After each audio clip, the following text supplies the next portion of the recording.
Welcome to another episode of Encounters with God. We have a special guest today, Chuck Warnock. Chuck has written a book, Modern Paganism, and we're going to be sitting down with Chuck here and just exploring how our culture has shifted from a Christian culture to a pagan culture, and the things that we can do as Christians to be salt and light, to have a godly influence to affect the culture and not have the culture influence us. And really to be aware of these influences. I think some of these influences maybe they're in us and maybe even in our churches, and we may not even be aware of how it's affecting our behavior, our thought life. So we're going to let Chuck enlighten us here, and I know it's going to be a fantastic conversation. So Chuck, I appreciate you, brother. Thank you for being on. Glad to be here. All right. Well, what made you want to write this book? Great. Well, I wrote the book about 1.5 years ago, and I had just retired from being a pastor, and I felt like my next stage was to write. I needed to write some things, and that's what I was supposed to be doing next. So this idea had been in me for about a year, and basically in 2023, when I wrote it, we were in the middle of a time when I think everybody was confused about what was going on in our culture. Mm-hmm. So, and I mean, Christians were confused, non-Christians were confused, everybody was concerned. And this is what I kept hearing. This is what I hear when I talk to people. You know, once you get past a few minutes of weather and sports and stuff like family and stuff, what's going on in the government, what's going on in the culture, what's going on in academia, it was like, here's what I would hear. Everybody is crazy, it seems. Yeah. Now, here's what I'm thinking, yeah, it seems like that, but I'm hearing everybody say everybody is crazy. Yes. So that tells me everybody's not crazy. Yeah. So where's this coming from? Okay. That's good. Where is this imposition of ideas and values that we find objectionable, egregious, or even offensive, if you will? Mm-hmm. Where's that stuff coming from? And what's driving the people who are trying to impose these values, you know, upon really our country and our culture? I'm talking about education, I'm talking about politics, I'm talking about media, and we're debating transgender stuff, we're talking about men and women's sports, we're talking about killing our electrical power grid in the name of saving the planet at almost a religious fervor. Yeah. And when I say a religious fervor, I began to realize that it is a religious issue, okay? Yeah. Yeah. So I point out in the book, the word culture comes from a word cult. Mm-hmm. And the word cult today means a false religion. But the original meaning of the word meant it meant worship. Mm. It meant a religion, period, okay? Yeah. So culture is a reflection of what a society, really what their religious belief is. And I point out in the book, everyone has a moral code and everyone has an underlying religious belief driving that moral code. I didn't realize this till I became a Christian when I became a Christian in college. So I knew that I felt I needed to put down in writing, in print, the things that were driving the clash of values to give people an understanding of how to figure out their moral compass. Hmm. And I really wrote it not just for Christians, but for non-Christians too. Yeah. I think you could give that book to a believer or not. Well, I have, and I've had people that aren't active Christians have responded very favorably to the book. And so it's designed to give moral clarity, and it's designed to help a person understand the root system of what they believe, and also make the point that there really are, in America, other countries it's different, but in America, there are really only two competing moral systems. There's Christianity and paganism. Mm-hmm.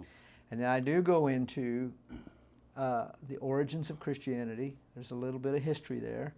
And the origins of Christianity, for me, are fascinating because... Well, let's delve into that a little bit. Sure. So in the book, the first century Christians, Right. they didn't have what we have now. No.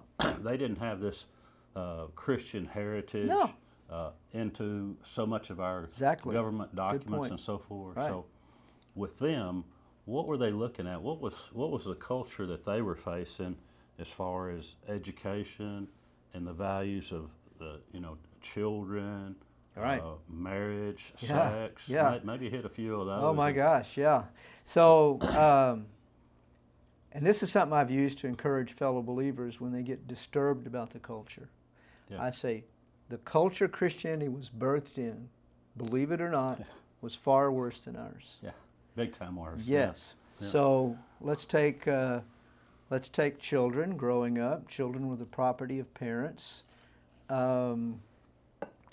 Roman families wanted boys. So if you had a girl, you decided you didn't want a girl. Obviously, all of the girls did just that, but it was not uncommon to just leave the baby girl out in the open, throw them in the river, drown them. No one looked twice at it. They would even have special places outside the city, different where they would actually dump them or take them. Yeah.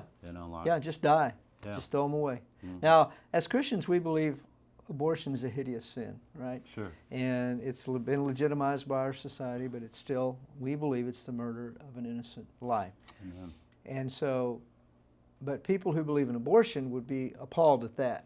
They would. I say it's hypocritical. I would too. Because it's a life is a life, But I go into a little bit of that, not much. But yeah, so women had almost no rights. Woman was almost the property of her husband as well. It was a very male-dominated society. Marriage was important, but it was important for status, and it was important for, legacy, having children, passing your take over the family inheritance, business. right? After that, she didn't have much rights. If the guy wanted to sleep with one of his female slaves, if he wanted to go to the prostitute house, if he wanted to sleep with boys, which was very common back then. That's something that people would have an issue with now. They might be so homosexual and everything, but what we're talking about is on a different level. Right, exactly. And there are even fringe elements of the homosexual rights movement that believes that we should allow that to happen too. And that's what happens. So you don't have any basis to say something's right or wrong if you're coming from a paganistic mindset versus a Christian mindset. So in other words, you can't say, well, this is okay, but this is wrong. Why? Yeah. Why is that the case? I love it. Yeah. And so what a Christian says is that I'm governed by a transcendent moral code, which is the Bible. In other words, I'm governed by something outside of myself. A pagan says, I'm governed by my own instincts and desires, what I want to be true, what I feel like I should do. You may feel like your feelings are noble and good, and they may be to some degree, but the basis of what you think is right or wrong is based on your own desires or even the culture around you. And that's the distinction I try to make. Are you governed by a pagan mindset and a pagan moral code? Or are you governed by a Christian mindset and a Christian moral code? Now, there are unbelievers who are governed by a Christian mindset and a Christian moral code, whether consciously or not. That's the beauty of our nation. Our nation was founded on a Christian moral code, and I go into a good bit of evidence for that, if you have been taught otherwise, which you probably have. And what I'm advocating is that people embrace the Christian worldview even if you're not a Christian. Now, it's harder if you're not a Christian. And if you embrace the Christian worldview on the set of values that I go into the book, I got 16 chapters. So I deal with education, I deal with science, I deal with morality, I deal with human rights, I deal with sex, I deal with all kinds of things that the Christian worldview informs us about.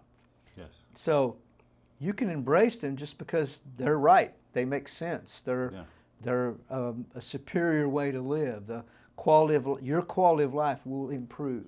So I'm hoping I can reinforce the Christian worldview distinctly enough that people go, well, yeah, that's what I want, you know. And a lot of, I mean, in our country, it's a mixture. It is. You know, so we take some things Yeah. and we reject other things, you know. Typically, the things we tend to reject about the Christian worldview is in the areas of sex. Like, we want the right to do what we want, okay? But that's where we get into trouble, right? Because every part of God's plan for mankind is for our benefit. Yeah. So whatever area we violate, we're going to suffer in that area. Yeah. So I'm hoping to encourage people just to see the power and the beauty of his game plan. And then hopefully you'll want to come and know this author yourself, you know. Yeah. And I understand the fact that it is hard to embrace enthusiastically the Christian worldview if you don't know Jesus yourself. Yes. But it is possible. Yeah. And it's happened throughout our history, you know. Yeah. Say when the Christian moral code was much more dominant in our society, a lot of people lived by the rules set in the Bible, did. whether they were saved or not. They were moral Right. people. Divorce was looked down upon. Yes, it was. Adultery was looked down upon, you know. Homosexual. Yeah, homosexuality was not, when I was in high school it wasn't, you know.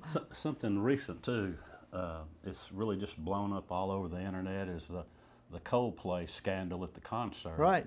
And to me, just as your point in the book, I think it just illustrated it so perfectly. Here you have, you know, they're caught on the kiss cam. Obviously, they're having an affair. Right. And, you know, if this would have been pagan Rome or so forth, Yeah. no big deal. Yeah. And the people, it's got 60 million views or something. They're not looking at it from a Christian perspective, but as you say, they've been influenced. Right. And like, this Like guy we is recoil wrong. at that. This guy Exactly. is wrong. Exactly. And where are they getting this right and Right, wrong? right. Where is their sense of? Right. And so they're hammering the CEO, and has resigned since then. Yeah. But, Which is good, right? Yeah. I mean, Because it we really- stood up for that value, you know. Yeah. So you have people who aren't even believers. And there are countries today crushing that this would guy. not be. That would That's be. right. Oh, like I don't want to name them, but Right. some of them in Europe. Yes. Yeah. Some of them are in the Far East. You know, it's like that's the power and beauty of our heritage. Yes. And so people were being very discouraged, and I was trying to give them a reason not only not to be discouraged, but also I try to put some practical things at a personal level they can do. So obviously we need to follow politicians and influencers and academics and journalists whose values resonate with us, ours. But even at a personal level, there are people that are living in cultures in the United States that are very hostile to Christianity. And you can still prevail at a personal level by just consciously not buying into the culture. I think the biggest challenge is parents whose kids are in an education system very hostile to their faith. It's interesting, you know, like you talk about in your book, a lot of these institutions, Harvard and Yale, they were founded upon Christian principles. Yeah. They were training ministers. To train ministers, I mean, exactly. you know, geez, we're training you for the ministry. Right. And you look at them now, and I mean, God is so far removed. Yeah, it's pathetic. And, you know, they have annihilated everything that has to do with our nation being founded upon these principles. They have. Yeah, I take, as I've done all the research, I've got about 100 footnotes in the book. And it seems like the fountainhead of this evil is our academic, our higher education institutions. They seem to be, you know, we've always had Hollywood's just going to be Hollywood. You know, we kind of look at them and they live at a different drumbeat than we just discard them. You know, we just try to ignore it. You know, hey, if you find somebody in Hollywood's been married 5 years, we call that a golden anniversary. You know, it's a very self-indulgent culture. But academics in the past were looked up to. and they were seen as virtuous people who cared about other people and cared about the students, and there are many who still do. Let me be careful to say that. But as a whole, the institution has gotten very corrupted. I have a whole chapter in education there in the book, and I quote Martin Luther. And a lot of people are shocked when they hear Martin Luther say this. Martin Luther was a great reformer in the 1517s when the Protestant Reformation happened. 1517. That's how long ago he said this. He said, "I fear if we take the Word of God out of our schools, they will become the very gates of hell." Love it. That is powerful, guys. This guy was brilliant. He was a force of nature, changed the world. Yeah. And he said, if we take the Word of God out of our schools, schools, as you said, were started by Christians, even what we call secular schools, like the universities in Europe, you know. In America, for sure, they were started by Christians, but Paris and University of Paris and Italy and some of these old institutions prior to the founding of America even, they were started in monasteries. Many of them. The Bible was kind of the right. So God is the source of knowledge. God is the pursuit of knowledge, and so you can go back to kind of some Supreme Court rulings and see where this separation of church and state myth, if you will, has been propagated at the school level, the public school level. So we're living with the downstream effect of that. We are. Because our students many times are not being taught, and if they are being taught, they're being taught foolishness and perversion and hostility to everything that we value. Everything we value. Our Christian heritage. There's a need to disparage our Christian heritage, and it happens at the academic level. I was not taught our Christian heritage. I went to a public school, both high school and college. So here's what I was taught, how bad it was in Vietnam, how bad it was that we had slaves. That's what I was taught. I wasn't taught. I mean, I didn't connect the dots. No, I didn't. Hey, we don't have slaves anymore. How'd that happen? Oh, we fought to free them. Good old bad America. Right. More people died in the Civil War than in any war we fought. We have done more to end slavery than any nation ever. And yet our students are being taught this idiotic, stupid doctrine that America is evil. That's why you see all these riots on campuses, and you know, they just want to destroy the thing that has given them everything that they value. Yeah, it's so it's academic. It's the academic institution. And it seems to me you see it starting younger and younger with you know, elementary schools. I mean, my gosh, they're teaching sex education classes, and the textbooks with vivid illustrations. If you look at these, you go, "Oh, there's just no guardrails there. You know, there's no guardrails. It's like they're coming for the kids. Sooner and sooner. Am I wrong? It has been happening. Absolutely has been happening. I think, you know, there's a so it's bad and yet it's good, and let me explain it. Okay, so the bad part is everything we're describing, these darkness, these downward trends. But then there's a scripture, there's a passage that was kind of the inspiration for the book. It's at the beginning of the book. It's Psalms 2. Okay, and I love this, and I found this years ago. And he said, "Why do the heathen rage, and listen now, the rulers, imagine a vain thing." Said the rulers have set themselves against the Lord and against His anointed. And this is what they've said. I'm still quoting Psalms 2. Yes. "Let us cast off His yoke." So it's the people in positions of prestige, status, power, influence, wealth, who now think, because of their arrogance and maybe their intellect, maybe their education, that they are smarter than our past. They are smarter than Christianity. They are smarter than God. And so they've taken it upon themselves not only to live by a different moral code themselves, but to impose that moral code on us. And so I think, you know, when you ask yourself, why are these educated people not only stooping to such vile practices, but teaching them and indoctrinating our children. And so one of the main premises of the book is we are moral creatures.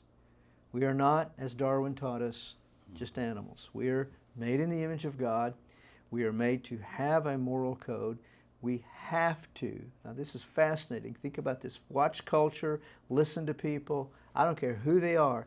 They have to find a way to validate themselves morally. Yeah. So we either receive the justification that God gives us through the death of Jesus on the cross, or we find a way to justify ourselves. We find a way to validate ourselves. And so one of my favorite authors is a guy that used to teach at the University of Texas at Austin, one of the good professors, Budzuski's his name. I think it's Polish. And he said, he wrote a book called What We Can't Not Know. The moral code of God is written on our hearts. This is what our founders believed. Yes. That's why they wrote in the Declaration of Independence, these truths are self-evident, self-evident that we are created, with certain inalienable rights. In other words, this is beyond man, this is beyond government, this is something God imprinted on us. So because that's true, when you choose to reject a moral code, the moral code God has given us through Jesus, because that's true, you're going to find a way to validate yourself, and you have a craving need to do that. Yeah. So what that means is you're suspect to being handed some flimsy morality. But we now know we call it woke. Yeah. The woke morality. We're the caring ones. We're caring for the victims. Yes. Okay? So what wokeism is, many people believe it. This is a good way to describe it, and I would agree with this definition. It's cultural Marxism. Yeah.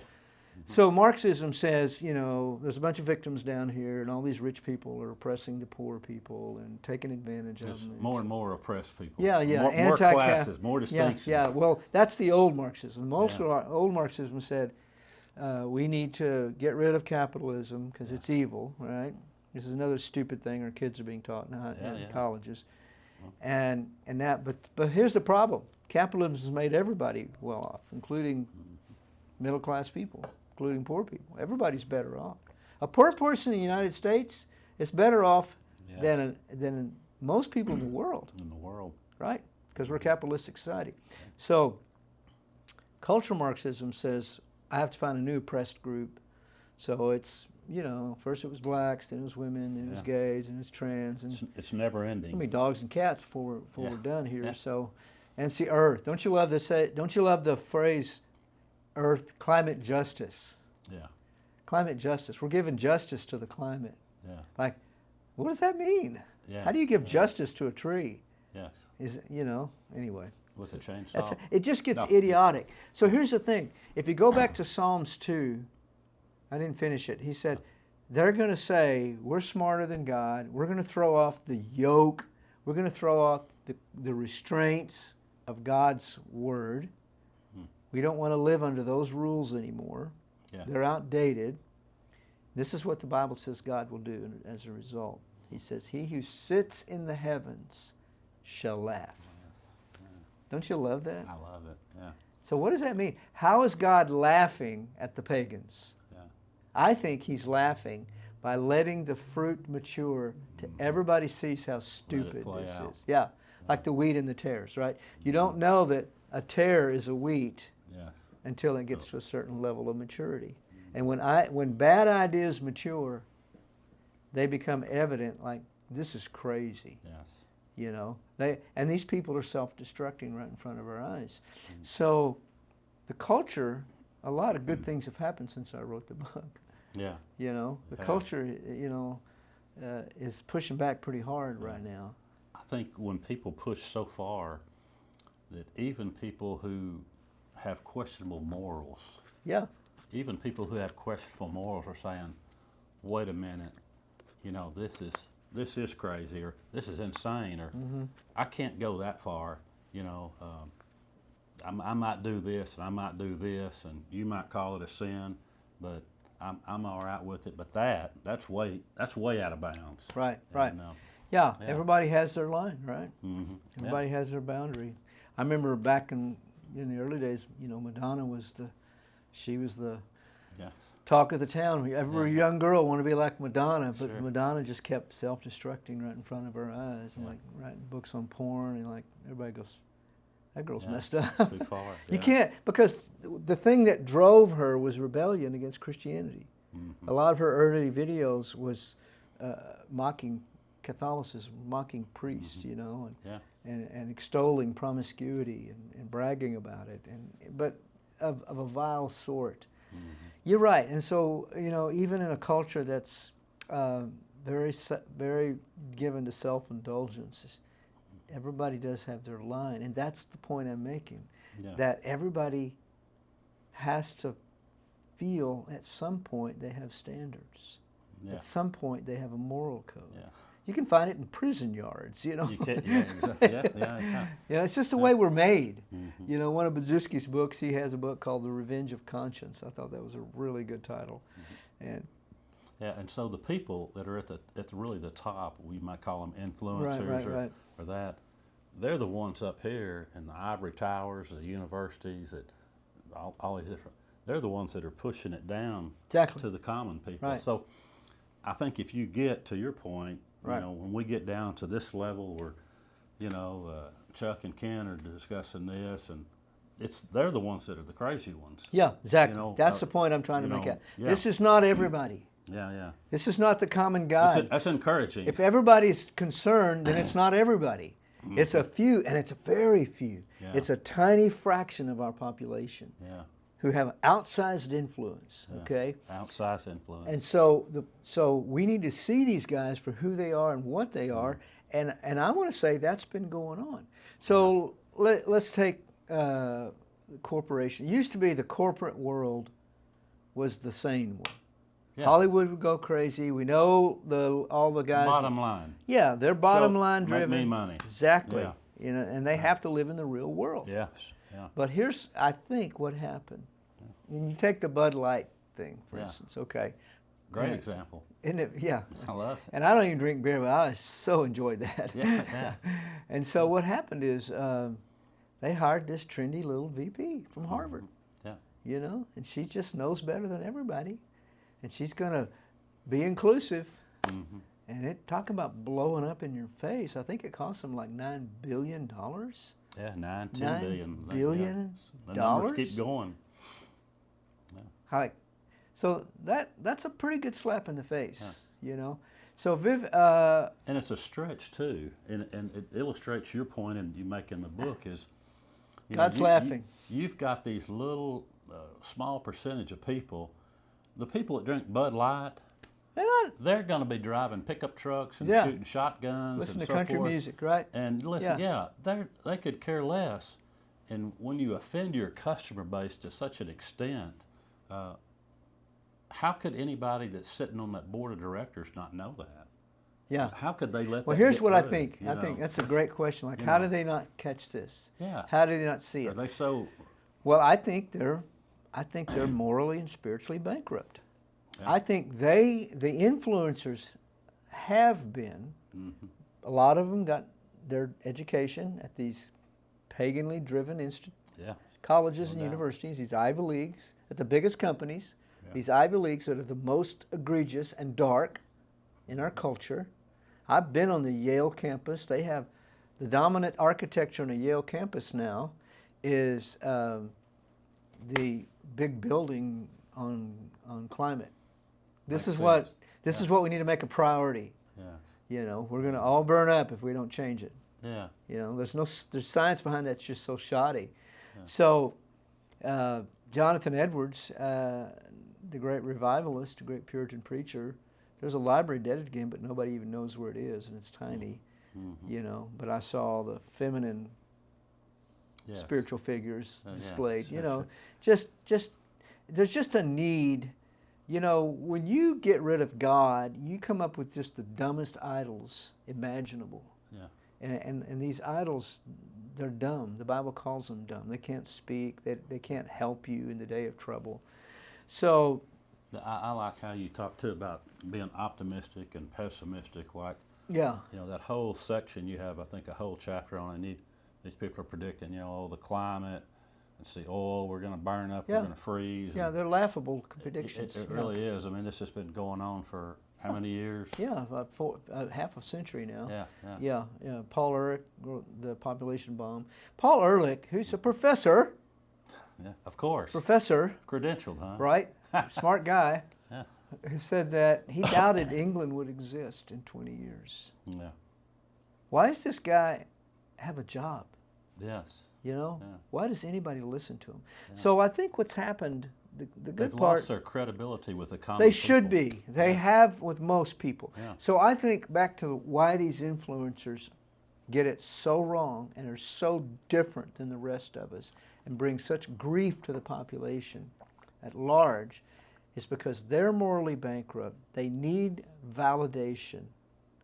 So you got this corporate CEO. Let's say he was raised in a traditional background, which had some Christian influence, Yeah. okay? Maybe he never became a Christian himself, but he had initially the injection of some pretty decent values. He rose up through the corporate chain, but he's living a very self-indulgent life at this point, okay? He has nothing about himself personally. Right. He's probably not a practicing Christian. He probably violating God's laws quite a bit in certain areas of his life. So his conscience is always convicting him about some things. Yeah. So they hire these new trendy VPs like Bud Light did. They hire these fresh rash of Yeah. Ivy League grads to help put them in positions of management. And these guys aren't trained to run companies. They're trained to be social justice warriors. Exactly. That's what they're trained to do. Yeah.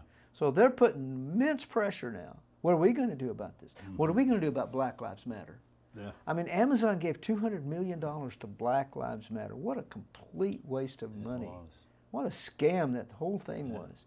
How destructive was that? Yes. Burning our cities down Yeah. in the name of a lie that our police are racist. So anyway, these guys capitulate. And a lot of these university administrators do it too. Sure. They're morally empty, spiritually empty people. Mm-hmm. They really are. They're Yes. way farther away. I think this is what I want our readers to understand. They're way farther away from our Christian heritage than the average person on the street. Yes. So when they start giving us this weird, false, really in essence a religious system. Woke is a false religious system. Mm-hmm. It has the same connotations as awakening. Like we've had two great spiritual awakenings in our country, maybe three depending on how you measure it. Yeah. Yeah. But woke is the alternative to that. Mm-hmm. We're the enlightened ones. We're the moral ones. We're the caring. So in the old days, it was like Hugh Hefner's going to thumb his nose at Christianity and make Playboy. That's right. The new guys say, we're the replacement for Christianity. Yeah. We're the real moral system here. Yeah. They're And the so- new evangelist. Yeah, they really are evangelists. They're these Yeah. little social justice warriors, and they're still doing it today. Mm-hmm. I mean, that's just the whole Palestine thing. Yes. That it's just a lie. There's nothing about it that's true, Mm-hmm. and yet they act with the fervor of self-righteous Pharisees out there. And how dare you disagree They're with zealous. I mean, they're zealous people, and but it's a very small group. Yeah. And so there's been some good books out there. Martin Geary, he's a great author. He wrote The Revolt of the Public and how there's been an uprising all over the world really against not only our leaders but the elite, the expert class. Mm-hmm. And the expert class has been incredibly discredited in our country right now. Mm-hmm. Global warming's being discredited. COVID was the scam. You know, the trans thing is being pushed back on now. The trans thing has been, for teenagers at least, has been pretty much taken away in Europe of all places. Wow. So they're always ahead. They're always farther away from Christianity They as a are, whole yeah. than we are. Yeah. England's pretty dark right now, spiritually and morally. Yeah. But England, there's a big clinic called the Tavistock Clinic, and they had 1,000 people go through there, and there was a lot of devastation. It's a help you transition to your new Yeah, gender. And they shut that thing down, man. Mm-hmm. Sweden's coming back away from it. All these countries are saying, no, there was no real evidence that we need to transition teenagers Yeah. to permanent situations and mutilate their bodies for the rest of their life and ruin their lives, basically. in the name of protecting them. So on most of the fronts here, there's been real pushback and real progress. And I think people, especially if you're a Christian, we need to quit being so instantly negative. Yeah. I mean, I just think people come up to me all the time because I'm a leader about something that happened. I'm waiting for the rapture. Yeah, Yeah. it won't be We're long outta now. Yeah. We're going to hell in a handbag. Yeah, it's over. Yeah. We're just ready to just get out of here any minute, you know. And I mean, I'm happy when that day comes. Don't get me wrong, but God's a pretty big God, you know. And I mean, I think about, you know, clearly the most evil period of modern history would be World War II and Hitler, right? Yes. If there was ever a candidate for the Antichrist, think about it, you know. Who would not? I would have liked. There's no way this guy is not the Antichrist. Right, yeah. He hates Jews, you know. We'll figure out a system. I mean, he had demons for sure. Yeah, we'd have put that in there. Yeah. So yeah, it is distressing. It should be distressing, but then if you're a Christian, you should be asking yourself, okay, God, what do you want us to do about this? And in most of the chapters, I try to give people real practical ways to not only insulate themselves from the effects of the culture, but possibly push back. Yes. You know, there's a guy named Robbie Starbuck. I think I mentioned him in the book. He's a Christian. He lives in Nashville. He started out in the music production business. And have you heard of him? I have not. So he talk about outsized influence. Okay, so this guy, he started. His parents are from Cuba. So he's seen socialism up front, okay? Yeah. Parents immigrated Those are the here. best guys. Those are the best guys, right? So he started writing these guys that were putting all these woke DEI policies in their corporate policies. Like people we would never think, like Tractor Supply. Yes. Yeah. You know, I can't remember some, Harley Davidson, you know, iconic American companies, right? Who idiotically hired some German guy who's going to change the culture. And it just, all these companies, and you started writing them, and they just started like, hey, I have understand this is your policy. Walmart, is this true? Because I'm going to let my followers know. Some of your customers are going to want to know this is what you're invoking these discriminatory policies in the name of social justice. And I'm telling you, these guys, because again, remember, they're morally bankrupt. They're desperate for a moral code to validate themselves. So the social justice warrior yells and they fold. But guess what? The Christian warrior speaks up and they fold. Yeah. Because they're at the mercy cowards of the loudest voice. Yeah. And the Christians, by and large, we're peaceful people. By and large, we don't want to, like, you know, we're not trying to make people feel bad. We're not trying to be critical or negative, you know. So we typically take too long to act and speak up. So he just got into it, man. And I'm telling you, his track record's pretty impressive. Toyota, Walmart, I can't remember all the companies. I mean, his own, he just puts tweets out there. I've subscribed to his I've subscribed. It's $5, you know, a month or whatever, just to support the guy. I just so appreciate what he's doing. Well, I think it goes to the point where you talked about where, you know, and God laughs. He's changing the culture. Let this fruit play out. Yeah. And as these CEOs and executives see what's happening to Bud Light. And high school and college administrators. Yeah. How many Ivy League presidents have been fired now? Because somebody pushed back. And how many parents don't want to send their kids to those institutions now, knowing that that's what they're teaching, and that's what they're going to turn them out as. And then you go a step further, where you hit them with the pocketbook. Well, the alumni are going, hey, I graduated from there 40 years ago. Right. It wasn't that bad. It's a different school I'm then. not writing a check this year. Good. You know, cutting them off. Yeah. There is some change there. I think And at the lower levels, there's some good changes happening in the educational level. First of all, school choice is gaining real momentum. We just passed in Texas, School vouchers. which has to happen. Mm-hmm. I mean, this thing's been a monopoly. Yeah. And you can yell all you want. What are you going to do? Mm-hmm. You know, and so the well-off have had options, Sure. but most people don't, right? It's a broken system, and the wealthy obviously know that, and the politicians know it. And I don't know what the percentage is, Chuck, but I would say the vast majority are sending their kids to a private school to be. But and the guys, some of these politicians and you can't blame them. Right. Well, we did. We didn't send ours to public, you know. Sure. And you know, it's been a slow change, but it's picking up quite a bit of steam. I would say the biggest trend right now is homeschool. It's surpassed private school as an alternative to public school. We ran a private school in our church for 25 years, but sadly we had to shut it down because people couldn't afford it. Yeah. And our tuition was as low as we could make it. Mm-hmm. That was another kind of good thing about COVID, is that people could find out that remote learning, for some people remote learning didn't work, but for some people they figured out, we can do remote learning. And also it exposed the garbage that their kids were being taught. Sure. Because now I'm watching it. Yeah. You know?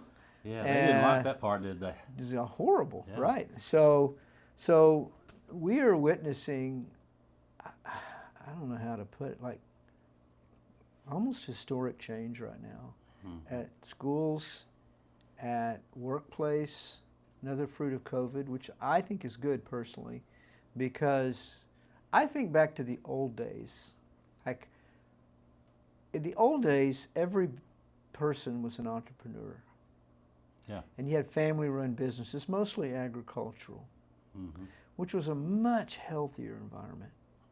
The kids grew up much more mature, and they learned responsibility. The marriages were better, there was a sense of fighting together for our future, not this segmented lives that happen in so many professional cultures. And we're seeing a lot of entrepreneurship happen. We're seeing a lot of remote workplace happening. We're seeing an incredible amount of the online opportunities for education are just immense. Even these schools that we've been talking about now are offering at a fraction of the cost these courses, and you can get a good education at home, really. And without, if a person wants to learn, they can learn. Yeah, I mean, we still got, I mean, I don't want to disparage parents here, but I don't know. Sometimes if you grew up kind of Christian but kind of pagan, then you're borrowing from both cultures, and you're saying things like, well, I want my kid to have the college experience, Well, that may be good, it may be terrible. We did 10 intensive years of college ministry at a national level. Right. We had thousands of students we were affecting through a ministry I was leading. We know the college campus world pretty good, and it's a pretty corrupt culture. Sexuality is promoted, not just homosexual, heterosexual, outside of marriage. They got stupid things like co-ed dorms. Yeah. How stupid do you have to be? You're just inviting kids to sleep together. Sure. And there are parents that actually think that's okay, Yeah.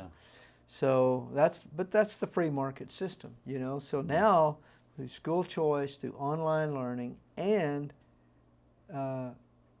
get this is the biggest development. A lot of even white-collar jobs no longer require a college degree. Yeah. Walmart corporate office, Google corporate office. Well, they're seeing what used to be you had to have a college degree to sell vacuum cleaners, They're seeing what they're turning out, and they're going, this guy doesn't know zip. And not only does he not know anything, he's a social justice warrior. Yeah. He thinks he doesn't even get what life's about. Yeah. Yeah. He's completely indoctrinated. He's useless. I go into a lot of detail in the book about case studies and resources people can go to, and a lot's happened even since then, you know. But and the blue collar workforce is rising rapidly, which is great, I think. Manufacturing's rising rapidly.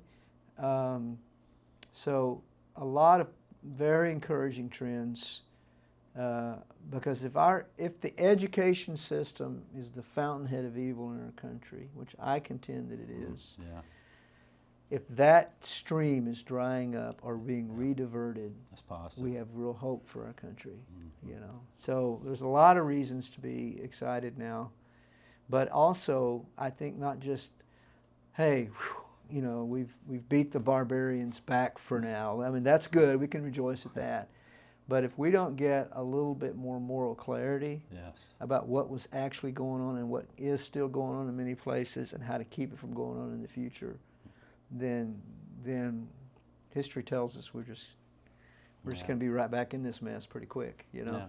So I think that's why I wrote it. I want to give moral clarity to people. I want to give research, solid statistics. I want to arm people that want to make a difference.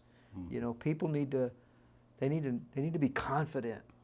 If you embrace the Christian worldview, you should be confident. You should be assertive. You're not imposing anything on anybody, but you should be that guy or that gal that's going, no, I'm not buying what you're selling. This is what's worked for 250 years. This is what we need to be doing. This is what we are going to do. As me and my family, this is what we're going to do, you know. So that's what I wanted to do. I just wanted to give some clarity and some definition and get it off the everybody's crazy mindset, or even conservative and liberal. Those are political expressions of moral and spiritual values. So they do matter, but I want to go to the underlying root definitions of things. And it really comes down to what you believe religiously and where you get your source of morality. Yeah, that's good. So how can people contact you, get in touch with you if they have any questions? Do you have a website? I have right now I'm doing a contact? newsletter it's on Substack, and you can go online and find it. It's called, the quickest way to find it is warnock.substack.com, I think. It's called Morality Plays. I think you can go comment there and it'll find me. I need to have a better system than I have now, for sure. We're going to help Chuck promote himself. Yeah, better. help me. But you certainly, folks, Warnock.substack.com. You really want to grab a this copy is on of Amazon. This book right here, Amazon or major bookstores. But Modern Paganism, what it is and how to escape its influence. And again, this book is written for Christians, for non-Christians as well. Right. People just want to have a better life, than what the culture is offering and spitting out to us. So, Chuck, appreciate you, brother. Well, thanks for having me, Ken. I appreciate it. Yeah, I do. Good stuff. All right. All right.